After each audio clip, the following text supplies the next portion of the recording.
பக்தி ஸ்பெஷல் நேயர்கள் அனைவருக்கும் வணக்கம்.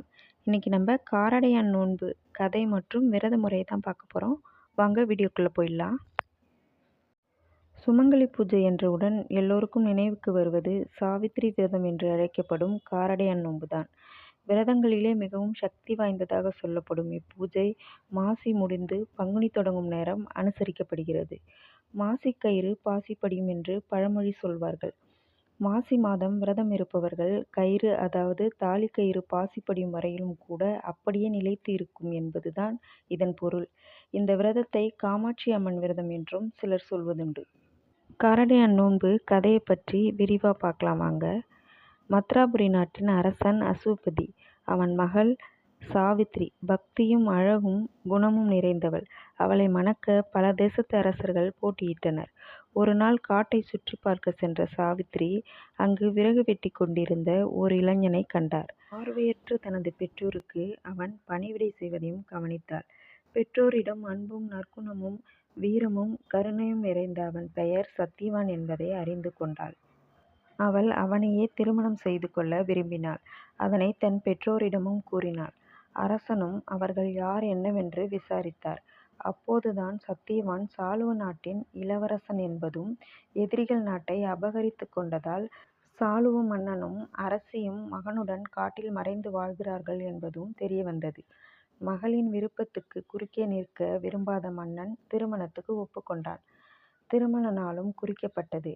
அப்போது 3 உலகங்களையும் எப்போதும் சுற்றி வரும் திரிலோக சஞ்சாரியான நாரத முனிவர் சாவித்திரியை காண வந்தார். பெண்ணே, நீ விவாகம் செய்து கொள்ளப் போகும் சத்தியவானுக்கு ஆயுள் மிகவும் குறைவு. திருமணமான 100வது நாள் அவன் இறந்து விடுவான். உன்னை காப்பாற்றவே இதனை சொல்கிறேன். நீ அவனை திருமணம் செய்து கொள்ளாதே என்று கூறினார். சாவித்திரி கொஞ்சமும் தடுமாறாமல், சுவாமி, என்று நான் அவரை கண்டேனோ அன்றே அவரை என் கணவர் என்று மனதால் வரித்து விட்டேன். அதை மாற்றவே இயலாது. என்னை பொறுத்தவரை மனதால் நினைத்தாலே கணவன் மனைவி என்று ஆகிவிட்டதாகத்தான் அர்த்தம். ஆகையால் இப்போது திருமணத்தை நிறுத்திவிட்டு நான் வேறு ஒருவரை மணந்து கொள்வது என்ற பேச்சுக்கே இடமில்லை என்றார். அவளது மன உறுதியை பாராட்டிய நாரதர் அவளுக்கு ஒரு கதையை கூறினார். பல யுகங்களுக்கு முன்பாக அன்னை பார்வதி தேவியும் சிவபெருமானும் மகிழ்ச்சியாக இருந்த தருணத்தில் பார்வதி தேவி விளையாட்டாக கணவனின் கண்களை பொத்தினாள். அதனால் அனைத்து உலகங்களும் இருண்டு காலம் கூட சுழலாமல் நின்றுவிட்டது. உலக உயிரினங்கள் மிகவும் அவஸ்தைப்பட்டன. அதனால் அன்னை பார்வதி தேவி மிகவும் வருத்தமுற்றாள். சிவபெருமான் கடும் கோபம் கொண்டார். உலக அன்னையாக இருந்தும் நீ இந்த காரியத்தை செய்ததால் உன்னை விட்டு நான் நீங்கி விடுவேன். கைலாயத்தில் உனக்கு இடமில்லை. பூலோகம் செல்வாயாக என்று கூறிவிட்டார். மனமருந்திய மகேஸ்வரி பூலோகத்தில் காஞ்சிபுரத்துக்கு வந்தாள். அங்கே காமாட்சியாக உருக்கொண்டு இறைவனை அடைய எண்ணி விரதத்தை அனுஷ்டித்தாள். அந்த விரதமே காமாட்சி அம்மன் விரதமாகும். அதன் பலனாக இறைவனே வந்து அன்னையை மீண்டும் கைலாயத்துக்கு அழைத்து சென்றதோடு என்றும் பிரியாவரமும் அளித்தார். அந்த விரதத்தை பற்றி நான் கூறுகிறேன். நீ அதனை கடைபிடித்தால் உனக்கு தீர்க்க சுமங்கலித்துவம் கிடைக்கும். உன் கணவனோடு நீண்ட காலம் வாழலாம் என்றார். சாவித்திரியும் மிகுந்த பக்தியோடு விரதத்தை கடைபிடிக்கும் முறையை கேட்டுக்கொண்டாள். சத்தியவான் சாவித்திரி திருமணம் முறைப்படி நடந்தது. அரண்மனை விட்டு கணவனுடன் கானகத்திற்கு சென்றாள் சாவித்திரி. மன்னன் மகள் என்ற மமதை இல்லாமல் கணவனுக்கும் கண் தெரியாத மாமனார் மாமியாருக்கும் பணிவிடைகள் செய்து காட்டில் மகிழ்ச்சியோடு வாழ்ந்து வந்தாள். அவள் அதே சமயம் சத்தியவானுக்கு உள்ள மரண கண்டம் பற்றியும் அது நீங்க நாரதர் சொன்ன விரதத்தை பற்றியும் மறக்கவில்லை. திருமணமாகி சரியாக 100வது நாள் வந்தது. அன்று மாசியும் பங்குனியும் சேரும் நன்னாள். அதிகாலையிலே எழுந்து விரதத்தை முடித்துவிட்டு கணவனுக்கு வேண்டியவற்றை செய்து கொடுத்தவள் விறகு வெட்ட சென்ற அவனோடு தானும் உடன் சென்றாள். குறிப்பிட்ட நேரம் வந்தது. சத்தியவானுக்கு நெஞ்சை அடித்தது. மனைவியின் மடியிலேயே மாண்டு வீழ்ந்தான். கலங்கவில்லை அந்த கற்புக்கரசி. அவளது விரத மகிமையால் யார் கண்களுக்கும் புலப்படாத யமதர்மராஜன் சாவித்திரியின் கண்களுக்கு மட்டும் புலப்பட்டார். சத்தியவானின் உயிரை பறித்து கொண்டு புறப்பட்டார். தனது கற்பின் மேன்மையாலும் விரதத்தின் பலனாலும் அவர் பின்னாலேயே சென்றாள் சாவித்திரி. உயிருடன் ஒரு பெண் தன்னோடு வருவதைக் கண்டு யமதர்மன் அதிர்ச்சி அடைந்தார். பெண்ணே, நீ என்னைத் தொடர்ந்து வரலாகாது. உன் காலம் இன்னமும் முடியவில்லை. யமபுரியில் நீ நுழையக்கூடாது என்றார். ஆனால் சாவித்திரியோ, காலதேவரே, உம்மை வணங்குகிறேன். கணவன் இருக்கும் இடம்தான் ஒரு பெண்ணுக்கு சொர்க்கம். இப்போது நீங்கள் என் கணவனை கவர்ந்து செல்கிறீர்கள். அதனால் நானும் கட்டாயம் கூட வரத்தான் செய்வேன் என்றாள். பிடிவாதமாக நெடுநேரம் ஆன்மா உடலின் நிலையாமை குறித்து இருவருக்கும் நீண்ட வாக்குவாதம் நடந்தது.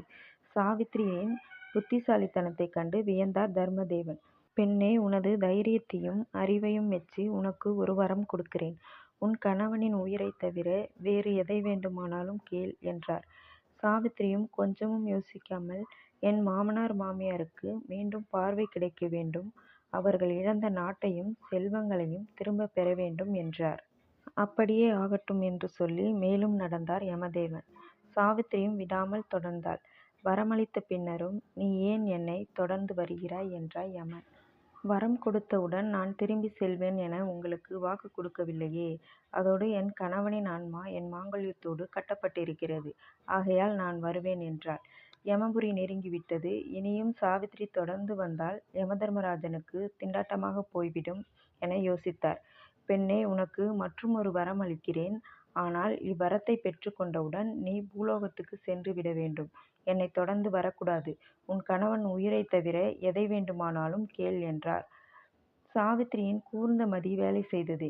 இந்த சந்தர்ப்பத்தை விட்டால் மறுபடியும் கணவனை மீட்கவே முடியாது என்பதை உணர்ந்த அவள், ஐயா, எனது கற்பு நெறிக்கு பங்கம் வராமல் புத்திர பாக்கியத்தை பெற்றிடும் வரத்தினை அருளுங்கள் என்றாள்.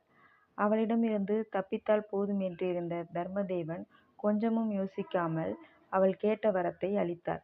சாவித்திரி அவரை வணங்கினாள். ஐயா, நான் கற்புக்கரசி என்பதை நீங்கள் அறிவீர்கள். கணவன் இல்லாமல் எனக்கு புத்திர பாக்கியம் எப்படி வாய்க்கும் என்று வினவ, சாவித்திரி புத்திசாலித்தனத்தால் தன்னை மடக்கிவிட்டாள் என்பதை உணர்ந்தார் காலன். பெண்ணே, உனது பதிபக்தியை மெச்சினேன். இப்போது உன் கணவன் உயிரை திருப்பித் தருகிறேன். உனக்கு வேண்டும் வரத்தை கேள் என்றார். ஐயனே, காரடையான் நோன்பு எனப்படும் காமாட்சி விரதம் இருந்ததால்தான் என்னால் என் கணவனை காப்பாற்ற முடிந்தது. எனவே என்னைப் போலவே இந்த விரதத்தை கடைபிடிக்கும் பெண்களின் தாலி நிலைத்திருக்குமாறு நீங்கள் ஆசீர்வாதம் செய்ய வேண்டும் என வேண்டினாள் சாவித்திரி. அவ்வாறே ஆசி கூறி மறைந்தார் யமதர்மராஜன். சாவித்திரியும் கணவனை அழைத்து கொண்டு பூவுலகம் வந்தாள். சாளுவ நாட்டை வென்றால் சத்தியவான். அவனது பெற்றோருக்கும் பார்வை திரும்பியது. அந்த நாட்டின் பட்டத்தாரியாக இருந்து தன் கணவன் சத்தியவானுடன் மகிழ்வாக வாழ்ந்து பல குழந்தைகளை பெற்று தீர்க்க சுமங்கலியாக வாழ்ந்தாள் சாவித்திரி. இந்த வீடியோ இதோட முடிச்சுக்கிறேன். காரடையான் நோன்பு விரத கதை பார்ட் 2 அடுத்த வீடியோவில் வரும். கண்டிப்பாக அதையும் மிஸ் பண்ணிடாமல் பாருங்கள். காரடையான் நோன்பு விரத கதையை இவ்வளோ நேரம் பொறுமையாக கேட்டதற்கு நன்றி.